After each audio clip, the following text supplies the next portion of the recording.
Good morning, guys. Today we are going to begin the second chapter of history called Establishing the Company's Power. In that, we are going to see the first topic called merchants and wards. Merchants are otherwise called as traders who used to trade their goods and services with other country. When they are doing so, they used to take the wealth of the other country to their nation. This is called as mercantilism. So, from the ancient time, we are having evidences that these traders are having an eye over the wealth of India. So we are having an evidence of Roman people who had a trade link with India in the ancient time, and in the later medieval period to the modern period and the complete modern period, we are having evidences of this European power who had the trade link with India, and this all these European powers, they used three major trade routes to reach India to Europe. From India, the first route from India is they use the northwestern frontier. They crossed the northwestern frontier and they reached the Central Asia. From there, they went to the Europe.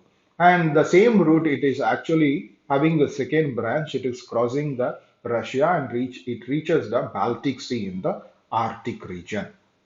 And the second route. This second route again, it uses the western part, northwestern part of India, and it from there they reaches the Iraq. From there they reaches Turkey. From there they are using the Persian Gulf to reach Venice and Genoa of Italy through Mediterranean Sea. The third route here they are using the Arabian Sea. From the Arabian Sea, they reaches Red Sea. From Red Sea, they crosses Alexandria. Through Mediterranean Sea, they reaches Venice and Genova of Italy in Europe. So this is how this European power they travel to India and travel back to Europe. Now trade wars. All these European countries they had the same ambition of establishing a very big profitable trade with India, and this ambitious thought among the European countries that actually created the conflict among themselves, and this conflict led to the wars.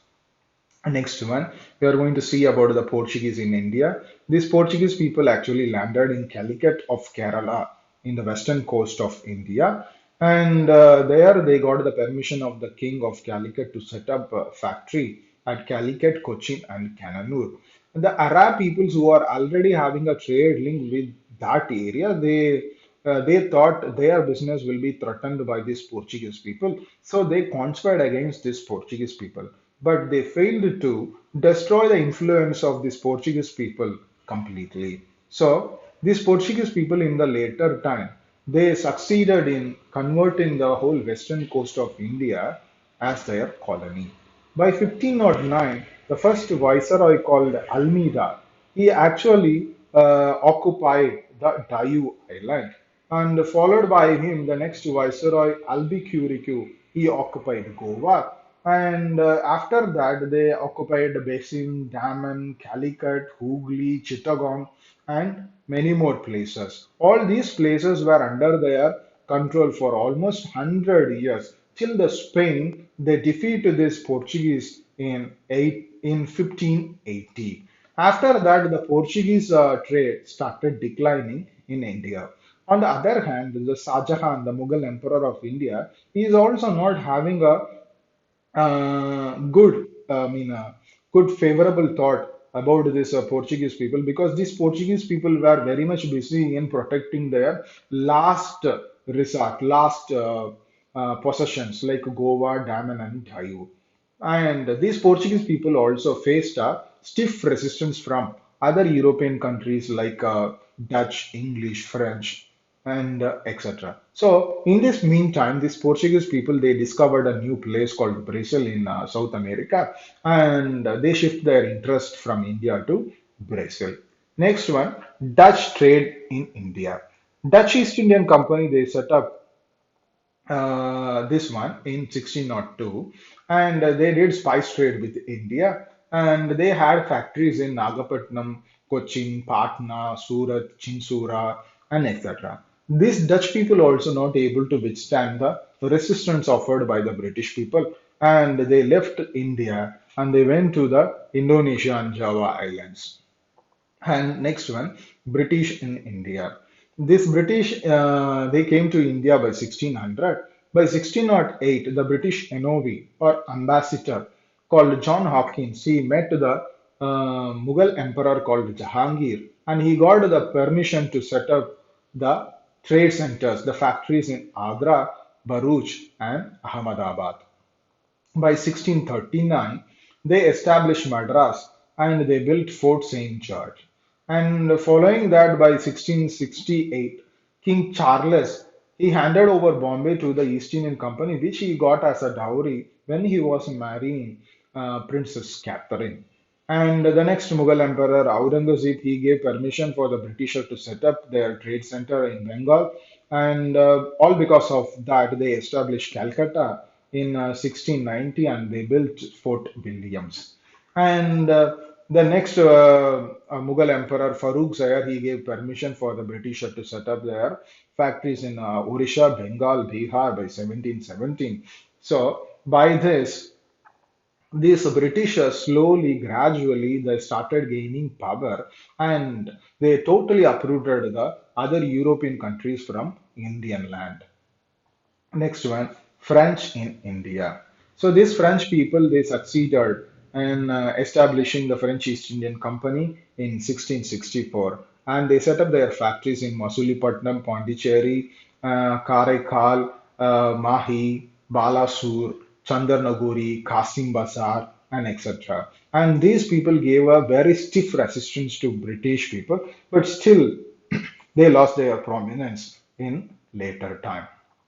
And all these European powers, they use the sea route because that is the best profitable route for their business.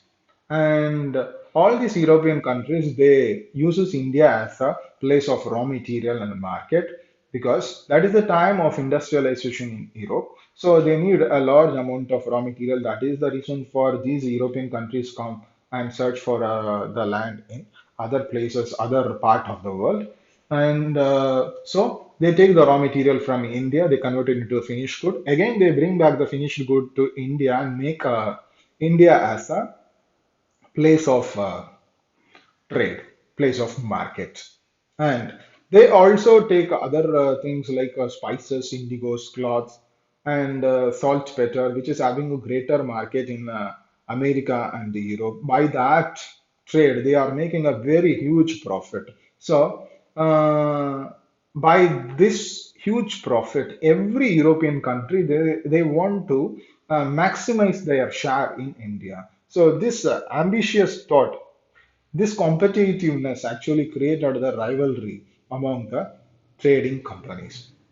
And we come across the word called factory. They set up a factory. Actually, this factory is not a manufacturing unit.